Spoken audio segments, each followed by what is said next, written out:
Nyata tidak, jika ada pendeta Yahudi yang kemudian masuk Islam gegara telaah kitab Taurat.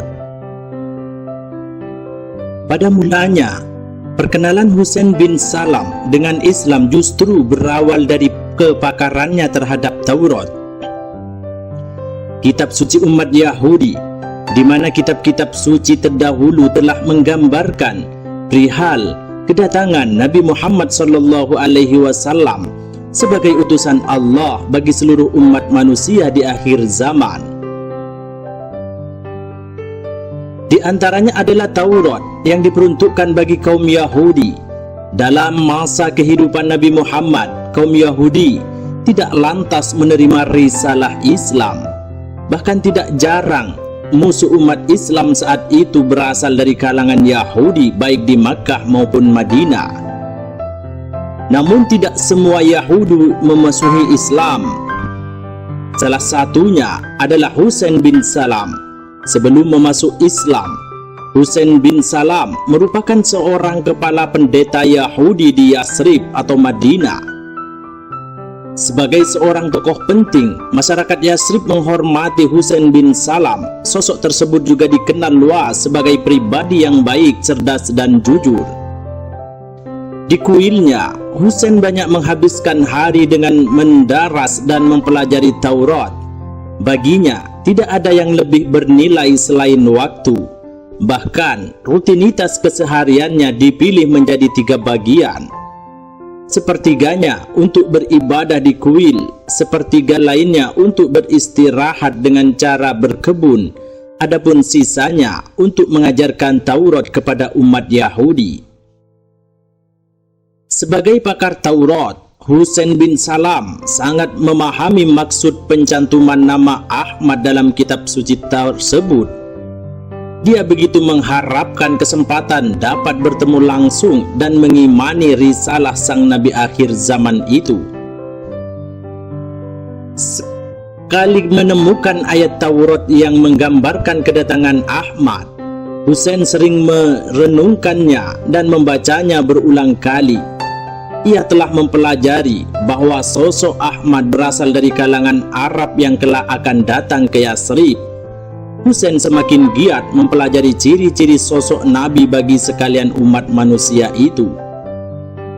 Sampailah kabar mengenai seorang tokoh Arab dari Makkah yang akan berhijrah ke Yathrib. Dengan cermat, Husain mencocokkan ciri-ciri laki-laki tersebut dengan apa yang telah dipelajarinya mengenai Ahmad. Hatinya begitu gembira ketika mengetahui bahwa sosok yang berhijrah ke kotanya itu tidak lain adalah Ahmad atau Nabi Muhammad.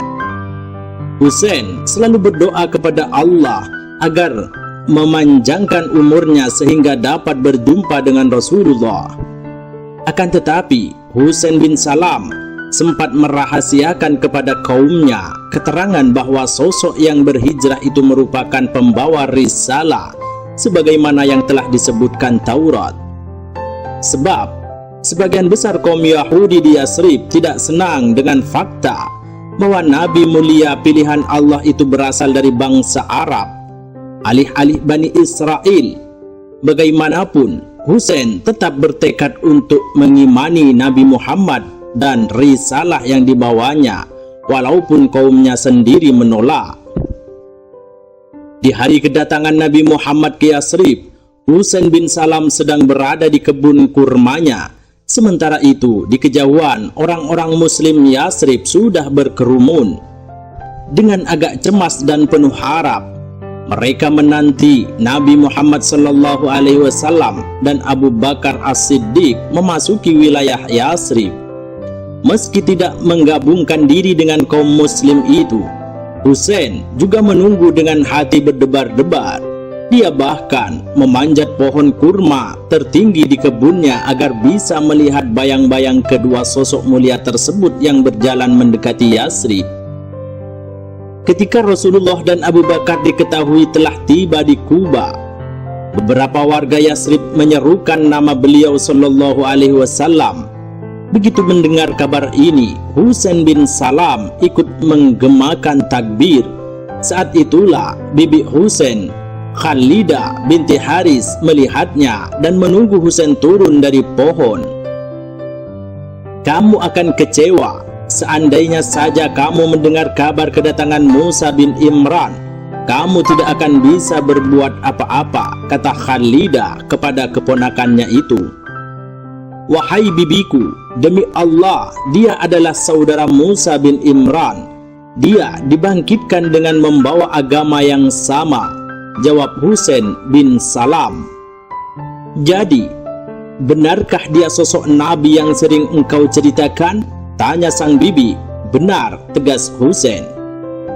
Dengan bergegas, Husain berlari ke arah Rasulullah Sallallahu Alaihi Wasallam yang sedang dikerumuni lautan manusia yang menyambut kedatangannya. Saat itu Rasulullah sedang bersabda kepada penduduk Yasrib, wahai sekalian manusia, sebarluaskan salam, berilah makan kepada orang-orang yang kelaparan, dirikanlah salat di tengah malam ketika banyak orang sedang terlelap tidur. Semoga engkau masuk surga dengan bahagia.